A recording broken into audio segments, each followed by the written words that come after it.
Salut les amis et bienvenue sur cette plateforme. Friends, there is this numeric this urban transport application that has been suspended.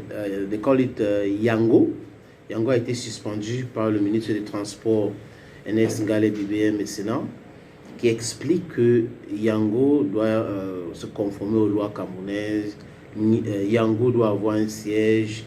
Yango doit avoir un registre de commerce, Yango doit avoir dans toutes les autorisations. Le ministre avait écrit d'abord à cette structure-là, mais il ne faut pas oublier aussi les amis que beaucoup de chauffeurs taxis se plaignaient déjà de Yango. Ils disaient que c'était moins cher par rapport à eux, que ça rendait leur travail, Yango rendait leur travail difficile. Et bon, moi j'avais trouvé que c'était juste des excuses bidons parce que au lieu que des gens, I don't know, like work to try to ameliorate their system, their job, they're just there in the archaic form, complaining here and there. Les gens trouvaient que les services de Yango étaient moins chers, c'était rapide, c'était sécurisant, c'était. Et quand le ministre écrit, Yango n'a pas réagi. Maintenant, le ministre vient de suspendre Yango. Le patron de Yango, il s'appelle, je crois, Thésée, country manager de Yango, monsieur Thésée. Il explique que Yango n'a pas, Yango travaille avec des sociétés existantes. Yango travaille avec des chauffeurs qui ont leur taxi. Ce n'est pas comme si Yango, c'est juste une plateforme numérique. Je vais bien comprendre. Pourquoi est-ce que comme Uber, Yango ne peut pas s'organiser aussi au Cameroun comme ça?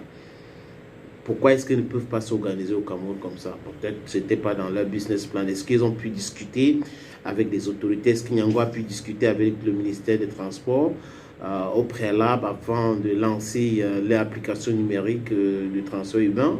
Je n'en sais rien. Mais dans cet état-là, ça sera compliqué pour Yango de continuer. Hein. C'est parce que l'autre jour, j'ai vu qu'ils sont en train de faire tout pour contourner ce problème, contourner ces suspensions-là.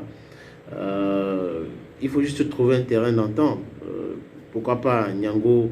Oui, Thésée dit qu'ils n'ont pas de taxis, ils travaillent avec des sociétés existantes, ils travaillent avec des chauffeurs de taxi qui ont leur propre taxi. Maintenant, je pose juste une question à ce country manager.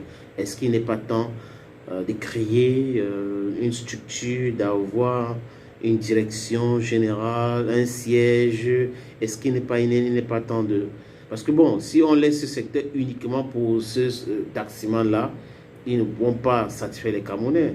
Donc, il faut d'autres personnes, il faut des gens qui vont investir dans ce secteur-là. C'est une bonne chose. Yango était bien, c'était limpide, c'était facile à gérer avec les commandes et tout. Donc aujourd'hui là, que Yango a été suspendu, qu'est-ce que le ministre compte faire? Comment est-ce que ce ministre compte régler ce problème de manque de parce qu'il y a beaucoup de manquements dans ce secteur. Thank you for watching. À très bientôt les amis.